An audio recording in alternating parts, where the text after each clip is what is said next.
Здравейте! Един прочит с картите Кипър на тема: какви важни промени ми предстоят до 2 месеца? От момента, в който гледате това видео, ще бъде актуално. Какви важни промени ми предстоят? От момента актуално видеото, в който го гледате. Така, нека да изтеглим тези карти и да видим какви важни промени. Така ще ги сложа, може би, за да се виждат. Хап! И така, първо, нека да започнем с уреждане че предстои уреждане на някакъв официален въпрос.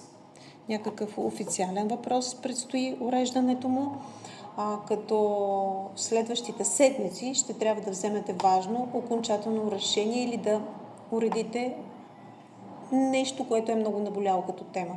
Било то документи, административни казуси, медицински прегледи, решения, телкове, правни теми, всичко, което е свързано с уреждане пред официалните органи.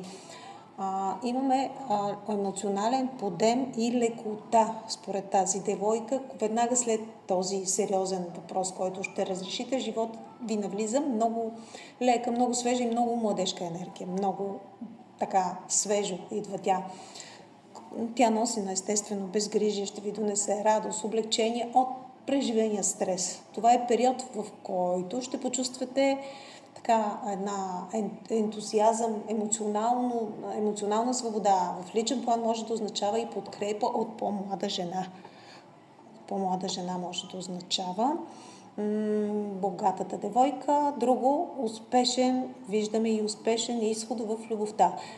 Тази карта гарантира, че в личните, в емоционалните отношения ще настъпи пълна хармония. Ако имало някъде напрежение, то ще се изглади. Ако имате любовен интерес, чувствата ви ще бъдат споделени. Ще емоционално, в здравословен план ще бъдете добре, ще бъдете стабилни. Мир и хармония в сърцето ви очаква.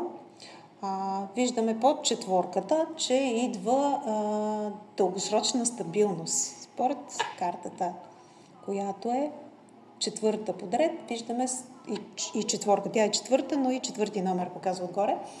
Виждаме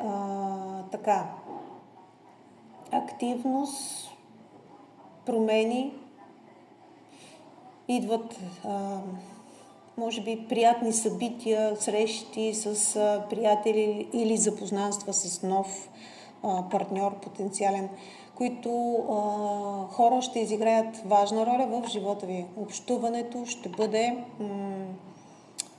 доста ползотворно и ще ви донесе някаква важна информация и подкрепа. И според картата на дългия път виждаме крайният резултат, че имаме дългосрочна стабилност. Тя не се вижда, Тази карта не се вижда. Дългосрочна стабилност ви очаква до 2 месеца, даже и повече. Имаме и една карта, може би до края на годината ще имате тази стабилност, защото тази карта напираше следващата да излезе. И така, това е промяна, която не е временна според тази карта. Тоест, тези 2 месеца няма само през тях да бъде всичко това, като промени, като настъпване на събития. То ще продължи всичко, което ще се случи, ще се задвижи и реши през тези 2 месеца и ще постави основите на нещо много дълготрайно, стабилно в бъдеще. Според дългия път това означава, че здравето и емоционалния ви баланс се укрепват за години напред. Слушайте, напред за години, а събитията имат и траен характер. Супер, много добро. И нека обобщим. За периода до 2 месеца ще оставите зад гърба си тежките и официални ангажименти. Животът ви ще има радост, ще има лекота, ще има емоционално удовлетворение, чрез общуване, чрез срещи, така ще закрепите някакви позитивни промени в живота си, което ще ви осигури спокойствие и сигурност в дългосрочен план. Това е много обнадеждаващо. Радвам се, че направихме такъв прочит. Какво ви предстои в близките 2 месеца?